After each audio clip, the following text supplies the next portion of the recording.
So cotter pin is like a way that you can, it doesn't actually hold something together. In the cotter pin style cranksets it does, but cotter pin itself is basically, you have two pieces that are shaped to fit together, and you put one of them through the other one, and then usually the one that would pull out, there's a hole in it, and you take this cotter pin, which resembles a hair clip, kind of, bobby pin, and you stick one of the pieces, one of the ends through it, and not the other end, and it holds it, keeps it from coming out, kind of. Cotter pin. It's like really old. An old way of using it. Yeah, they don't really make cotter pin style cranksets anymore.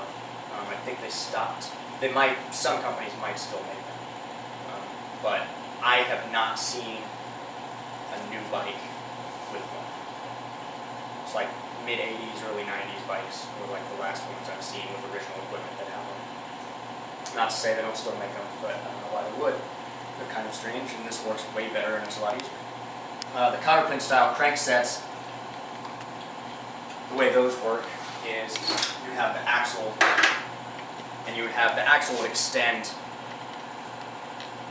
maybe all the way out to the end right here, and there would be a hole in it. And what you do is you hammer, like literally pound the crank arm onto the axle so that there will be a hole in the crank arm too. So you hammer that in until it lines up with the hole in the axle, and then you take the cotter pin and you put it through the hole and you hammer that in, and there's usually some threads at the end of it and a nut that you screw onto it and crank that down. And you're just like, they suck. They're really not a good design. So they don't make them anymore, as far as I know. What's this kind of called? Just where it's just a regular bolt? This is just standard. This particular one is square taper. Square taper. So it's like this. You also find, you can see these are two different styles. One has a bolt that's going to screw into it. The other one has a bolt, a nut that's going to screw onto it. And essentially they're the same. The only difference is Female, male part. right, but they work exactly the same. The inside of the crank arm is still going to have a spot that the nut or the bolt head is going to push onto when you screw it in. It works exactly the same. Okay, cranksets. Pedals, really easy. How do you think these work? Nuts and bolts. That's all a bike is. Screw them in. Now, there are two things on a bike that are reverse threaded. One is the left side, so the non-drive side pedal, and the other is the drive side bottom bracket cup. And the way you remember that is with reference to the pedals, right is right. That's how I remember it. So always remember that. Right is right. There's only two things on a bike that are reverse threaded, and on the pedals, right is right. And then the bottom bracket is reverse. So pedal, right is right, which means standard threaded on the right side. And with the pedal, left is left, reverse threaded. And then the bottom bracket switch. So the left side bottom bracket would be standard threaded, the right side bottom bracket would be reverse threaded. Everything else on a bike is standard threaded. Everything else. Sometimes you find bottom brackets that are like Italian threaded or British threaded or like French threaded. I don't know. I haven't seen one of those in a long time. They kind of stopped making those. My Bianchi is standard threaded. It's like, I guess English threaded is the standard. My Bianchi is an Italian-made bike, and it's English threaded. They kind of stopped doing weird threaded systems maybe in the early 90s because they're weird and nothing works with them except original equipment, which is impossible to find. If you're trying to find an original bottom bracket for like a 1975 Nishiki frame bike. Like it's not going to happen. You have to throw the frame away and buy it because they have weird threaded systems, and you will never find a bottom bracket that will work with them. So they just kind of started doing them with the English standard threading. So pedals, really easy. Usually it will say which one's which. This one might be too rusted out. Oh, there it is. Okay, so it says it right here. There's a nice little R right there. And likewise, there's an L on that one. So, as you sit on the bike, right is where the chain is. right is right. Yeah. So it's you're sitting on the bike. And there you have it. It's screwed in there. I generally, whenever I put anything with threads into anything, I like to put some grease on it. You don't have to. If you don't, you need to make sure it's really, really clean.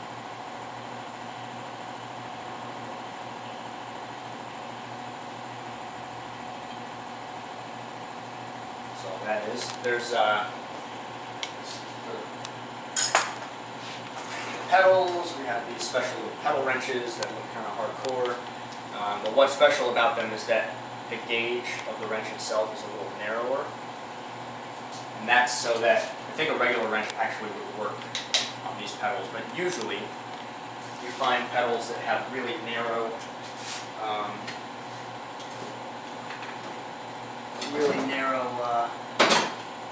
heads, and so you have to have a really narrow gauge wrench. These, I think a regular one would work, but does anyone want to crank down these before we? The bottom bracket has to be tight, or that the crank arms have to be tight in the bottom bracket before I can tighten down pedals. So does anyone want to see what that feels like? Crank it down. Let's do it. So right is right. So you do Just for the bottom bracket. Oh, for the pedals? this one. This is an axle bolt. It's not the actual bottom bracket cup. Oh, okay. When I'm talking about the bottom bracket cups, I'm talking about this and this. Okay, so this is one that's reverse threaded over there. Yes. Yeah, and if you look at it, you can actually see it if your eyes are good enough, and you can.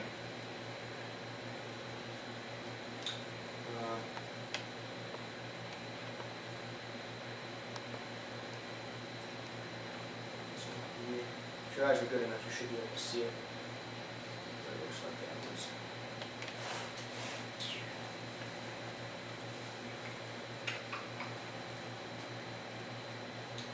I don't know, it's hard to tell.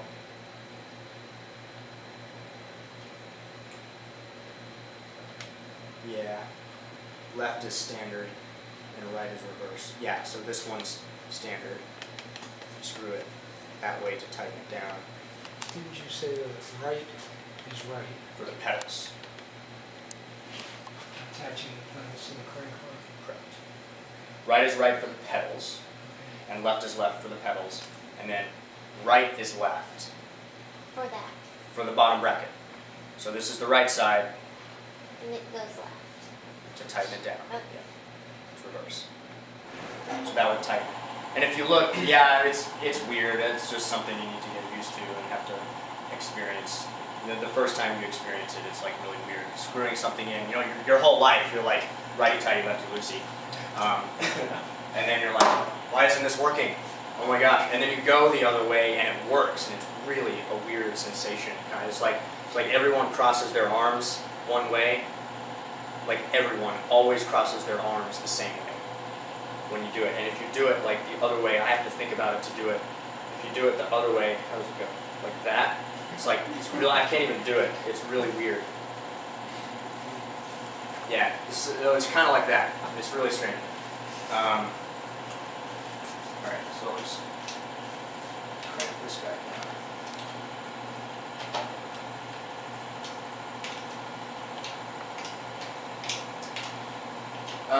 Let's see.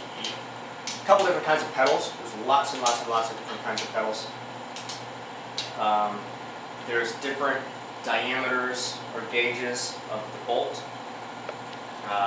Generally speaking, really cheap bikes will have a larger gauge, and then every other bike will have the same, slightly smaller gauge.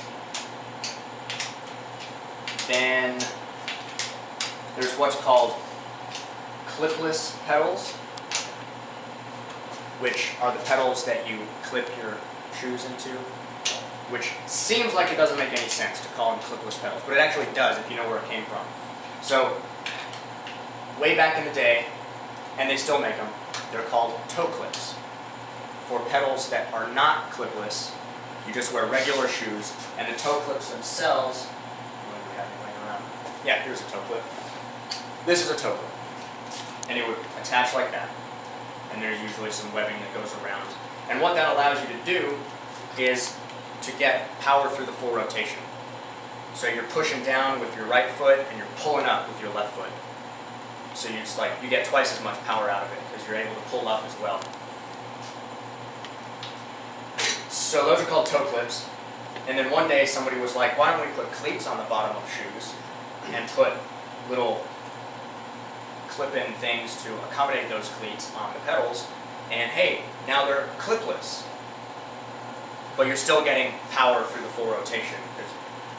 That's why they call it clipless. And then don't you have to wear those kind of shoes? You have to wear those kind of shoes. Yep.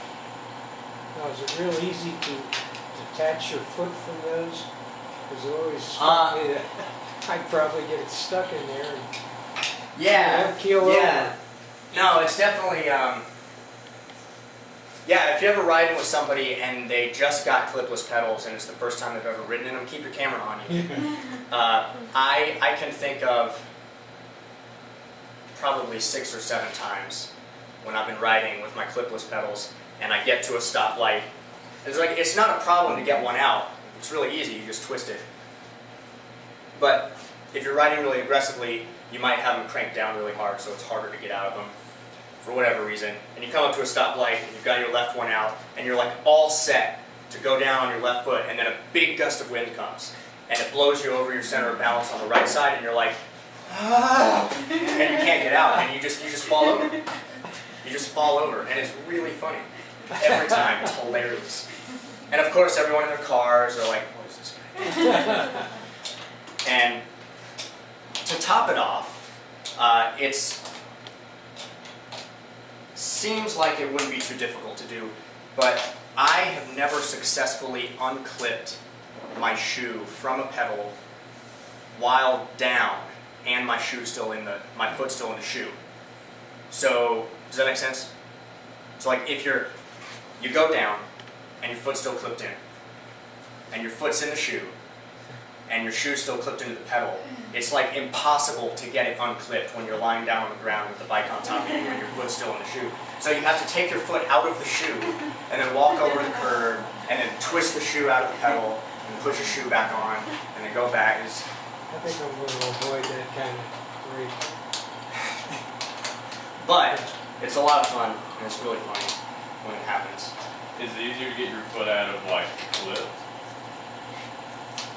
It looks like you could sneak out the side. When you get used to it, you put the toe clips, the old school style like this. Yeah. Well, so the way these usually work is there's usually, well, okay, you can see mine back there. There's webbing that goes around it, so you actually have to slide your foot all the way out from the back. Oh, okay. Which, I don't know, I've been riding clipless pedals long enough that to me I do it without thinking. It's not even an issue anymore. I would say it's easier to get out of my clipless than my toe clips because I ride clipless more often. Better at it.